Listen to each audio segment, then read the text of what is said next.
call you cold, heartless, distant, arrogant, changed. They will say you're not the same person anymore, and they will be right, because the version of you they understood was weak. The version of you they liked was controllable. The version of you they miss was small enough to fit inside their expectations. Strength is not celebrated the way people pretend it is. They do not clap when you become disciplined. They do not cheer when you set boundaries. They do not celebrate when you stop breaking yourself to please them. What they do is judge. They misunderstand. They call your growth cold, your boundaries selfish, your discipline extreme, your silence rude. And you will stand there, stronger than you have ever been, watching people who never built anything criticize the foundation you're laying. This is what nobody tells you. Being strong does not make you popular. It makes you misunderstood. And if you are not prepared for that, the loneliness will break you faster than weakness ever did. Let me be clear about something. Strength changes you, not in small ways, in fundamental ways. The way you think shifts. The way you move shifts. The way you tolerate nonsense shifts. You stop laughing at things that are not funny. You stop entertaining conversations that waste your time. You stop pretending to care about things that do not matter. And people notice. They notice that you are no longer performing, no longer seeking their approval, no longer breaking yourself to make them comfortable. And instead of respecting that transformation, they resent it, because your growth forces them to look at their own stagnation. Your discipline exposes their excuses. Your silence reveals how much noise they use to hide behind. This is the price of becoming someone who keeps their word to themselves, someone who does not bend when pressure arrives, someone who stands firm when everyone else crumbles. That person is not understood by those who still break. That person is not celebrated by those who still settle. That person is not welcomed by those who still choose comfort over growth. You will lose people, not because you pushed them away, but because you stopped pulling them along. You stopped carrying their emotional weight.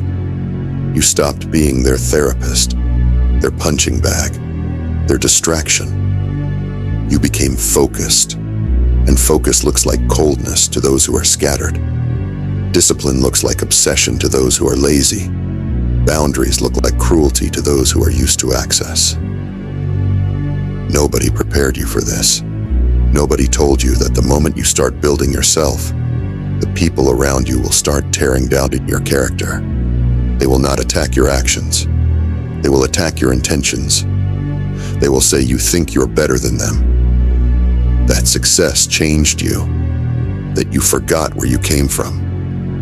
All of it designed to pull you back down to their level. And here's the test. Do you defend yourself? Do you explain your transformation? Do you try to make them understand why you had to change?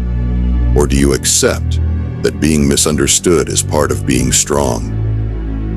That explaining yourself to people who refuse to grow is a waste of the energy you need to keep growing. Most people fail this test. They break under the weight of being misunderstood. They soften their standards to be liked again. They dim their light so others do not feel uncomfortable. They shrink back into the version everyone preferred. The weak version. The agreeable version. The version that never challenged anyone because it never challenged itself. But you are not most people. You understand something they do not. Being misunderstood is not a failure. It is confirmation. Confirmation that you have moved beyond the level where average minds can comprehend your decisions. Confirmation that you are operating on a frequency most people will never reach. Confirmation that you chose growth over acceptance. Let them misunderstand. Let them call you cold, because you no longer waste warmth on people who do not appreciate it. Let them call you distant, because you no longer chase those who do not value your presence. Let them call you changed, because the version they knew was not the version you were meant to become. Strength is lonely, not because strong people push others away, but because strong people stop pretending. They stop faking enthusiasm for things that drain them. They stop attending events they do not care about. They stop maintaining relationships that are one-sided. And that honesty isolates them. Because most relationships are built on pretense, on performance, on mutual comfort, not on truth. And when you start living in truth, you realize how few people can handle it. How few people want honesty when honesty requires them to change. How few people want growth when growth requires sacrifice. How few people want strength when strength exposes their weakness. You will sit in rooms where people talk about their plans but never execute. Where people complain about their lives but refuse to change them. Where people blame circumstances but take no responsibility. And you will feel the distance, not because you think you are better, but because you refuse to stay stuck with them. That distance is misunderstood as arrogance. Your silence is misunderstood as judgment. Your focus is misunderstood as obsession. But here is what they do not see. What they call arrogance is actually standards. What they call judgment is actually observation. What they call obsession is actually commitment. You are not arrogant for refusing to settle. You are not judging them for choosing comfort. You are not obsessed because you work while they sleep. You simply decided that your potential matters more than their opinion, and that decision separates you permanently. Nobody tells you that being strong means watching people you care about misinterpret everything you do. They see you working and call it neglect. They see you focused and call it selfishness. They see you disciplined and call it extreme, because they measure your actions against their capacity, and their capacity is limited by their comfort zone. You cannot explain discipline to someone who has never been consistent. You cannot explain sacrifice to someone who has never delayed gratification. You cannot explain focus to someone who is distracted by everything. The language of strength is foreign to those who speak the language of comfort. So you stop speaking it. You stop explaining. You stop defending. You stop trying to make them understand. Not because you do not care about them, but because you understand that comprehension requires experience, and they have not experienced what you have experienced. They have not endured what you have endured. They have not sacrificed what you have sacrificed. This is where it gets hard, because being misunderstood by strangers is easy. You expect strangers to misunderstand. But being misunderstood by the people you grew up with, by the people who knew the old you, by the people who claimed to love you, that cuts deep. They look at you with confusion, with concern, with disappointment. They say things like, "You have changed." And you want to scream, "Of course I changed. I was supposed to change. That was the point." But you do not. Because you know they are not ready to hear it. They are not ready to accept that growth requires transformation. That transformation requires death. The death of who you were. And they mourn that death. They mourn the version of you that was accessible, predictable, comfortable. They mourn the version that laughed at their jokes even when they were not funny. That stayed out late, even when you had work the next day. That said yes, even when you wanted to say no. They mourn the version of you that prioritized their comfort over your growth. But you do not mourn it. You killed that version intentionally. You suffocated it with discipline. You starved it with standards. You replaced it with someone stronger, someone clearer. Someone who understands that being liked is not the same as being respected. That being understood is not the same as being right. Strength teaches you this, That you can be completely right and still be called wrong by people who are completely lost. That you can be moving forward and still be accused of going backward by people who are standing still. That you can be building your future and still be criticized by people who are clinging to your past. And the criticism will come. It will come from family who think you are forgetting your roots, from friends who think you are too good for them now, from coworkers who think you are trying too hard, from strangers online who think you are fake, all of them projecting their insecurity onto your ascent. Let them project. Their criticism is not about you. It is about them, about their fear that your success highlights their failure, about their discomfort with your discipline because it exposes their laziness, about their resentment of your boundaries because they reveal their lack of self-respect. Being strong means carrying the weight of other people's projections without letting it slow you down. It means being called selfish for prioritizing your health, being called cold for removing toxic people, being called obsessed for chasing your goals, and understanding that all of those labels say more about them than they say about you. You will be tested, not by enemies, but by people you love. They will test your resolve by guilt-tripping you. They will test your boundaries by demanding access. They will test your discipline by offering distractions. And every time you hold firm, every time you say no, every time you choose your path over their comfort, they will misunderstand it. They will say you have become heartless, that success has changed you for the worse, that the old you was better. And you will feel the sting of that, because part of you wants them to see that you did this for yourself, that you had to become this person to survive, that being strong was not a choice, but a necessity. But they will never see it, because they were not there when you made the decision. They were not there when you hit rock bottom and realized no one was coming to save you. They were not there when you looked in the mirror and hated what you saw. They were not there when you decided that being liked was less important than being free. They only see the result, the discipline, the boundaries, the distance, and they judge the result without understanding the process.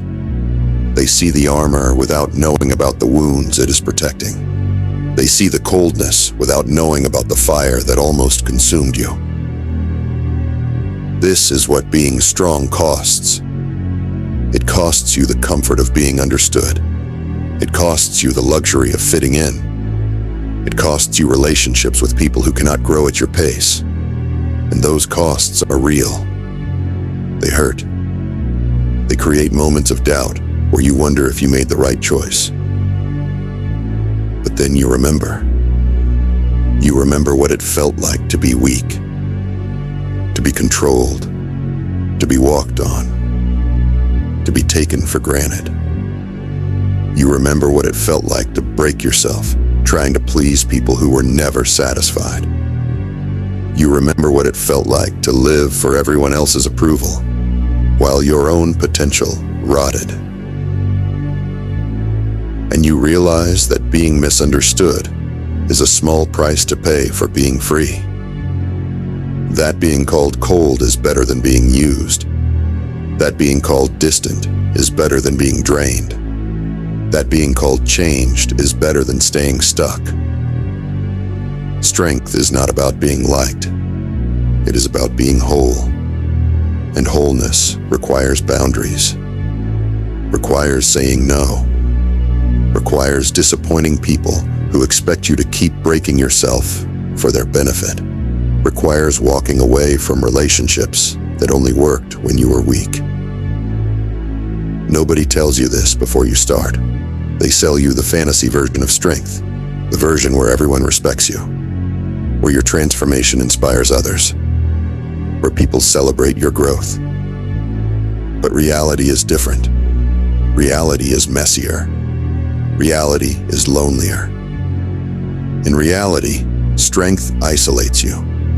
It puts you in rooms where people do not understand your language, at tables where your standards make others uncomfortable, in conversations where your honesty is too much for people who prefer pleasant lies.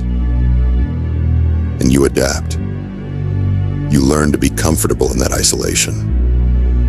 You learn that being alone is better than being surrounded by people who drain you. You learn that silence is better than fake conversations. You learn that your own company is better than bad company. This adaptation is misunderstood as antisocial behavior. Your preference for solitude is seen as depression. Your selectivity with people is seen as elitism. Your comfort with being alone is seen as inability to connect. But none of that is true.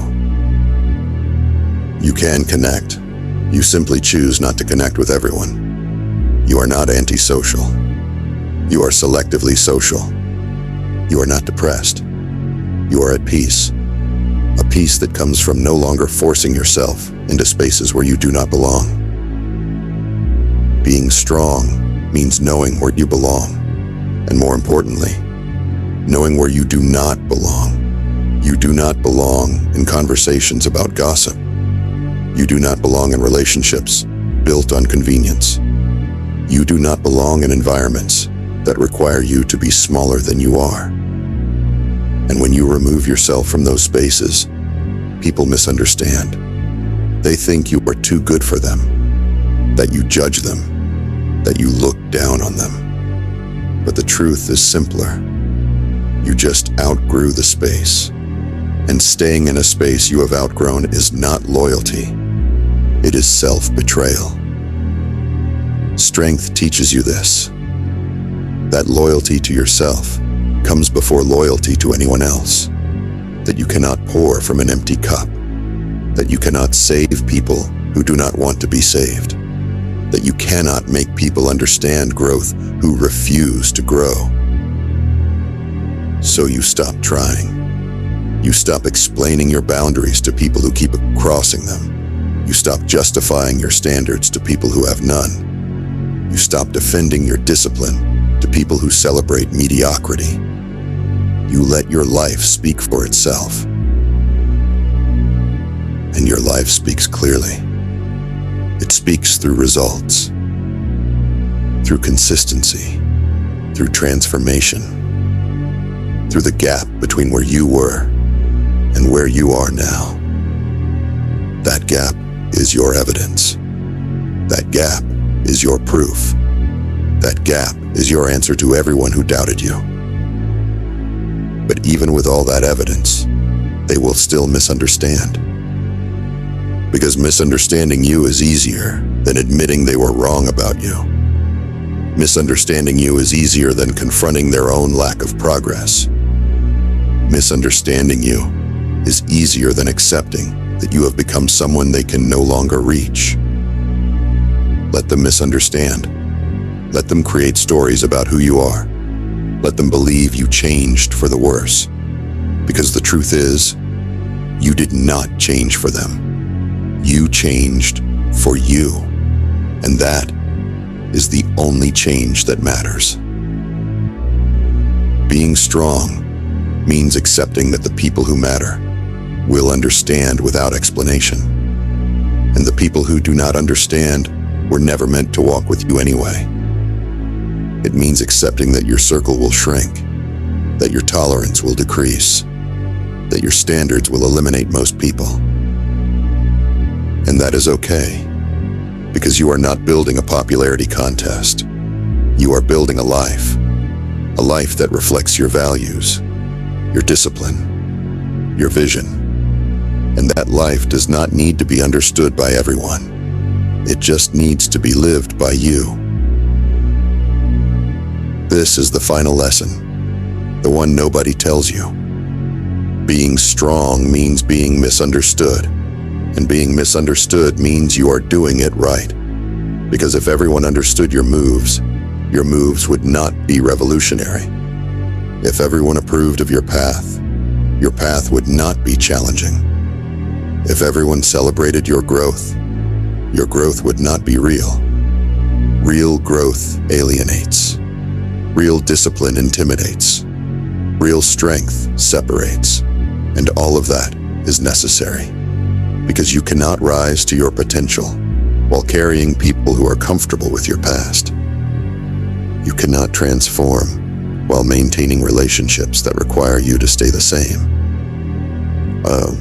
So you let them misunderstand. You let them call you what they want. You let them create their narrative. Because you understand that being misunderstood by many is the cost of being understood by yourself. And self-understanding is the only understanding that builds empires. They will call you cold. Let them. Your warmth is reserved for those who deserve it. They will call you distant. Let them. Your presence is reserved for those who value it. They will call you changed. Let them. Because you did change. You changed from someone who lived for their approval to someone who lives for their own respect. And that change is permanent. There is no going back. No returning to the version they preferred. That version is dead. You killed it. And in its place stands someone they do not recognize, someone they cannot control, someone they cannot understand. That someone is you, the real you, the strong you, the you that refuses to be small so others feel big, the you that refuses to be weak so others feel powerful, the you that refuses to be understood by those who refuse to grow. Being strong means being misunderstood, and being misunderstood means you are finally free.